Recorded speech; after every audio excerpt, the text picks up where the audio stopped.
જદયુના કાર્યકરોને ડર છે કે બિહારમાં ભાજપના મુખ્યમંત્રી હવે સરકારમાં જદયુ નેતાઓના ભાવિના મધ્યસ્થી બનશે.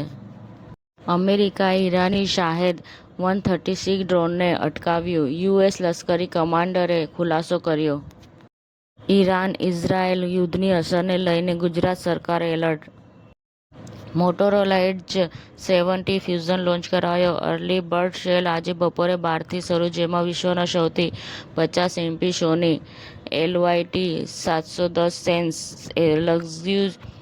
લક્ઝુરિયસ ફેબ્રિક ફિનિશ અને શક્તિશાળી 7000 mAh બેટરીનો સમાવેશ થાય છે. પ્રારંભિક કિંમત ₹24,999.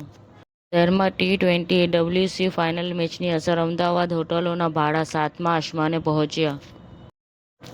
માર્ચમાં એપ્રિલ જેવી ગરમી માટે તૈયાર રહો. ઓડિશામાં તાપમાન 39.6 સેલ્સિયસ સુધી પહોંચ્યું.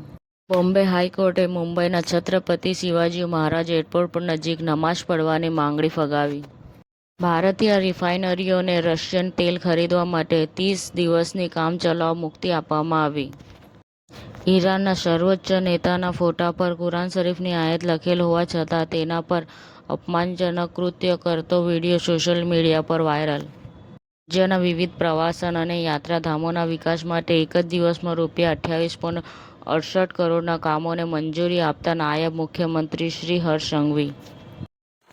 સમાચાર ટુડે ન્યૂઝ ચેનલની ટીમ અને જે સત્ય છે તે જ બતાવશે. આપ જોતા રહો સમાચાર ટુડે ન્યૂઝ ચેનલ.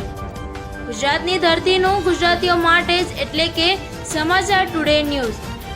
અમારી સમાચાર ટુડે ન્યૂઝ ચેનલને લાઇક કરો, શેર કરો અને સબસ્ક્રાઇબ કરો અને જોડાયા રહો સમાચાર ટુડે ન્યૂઝ ચેનલ સાથે.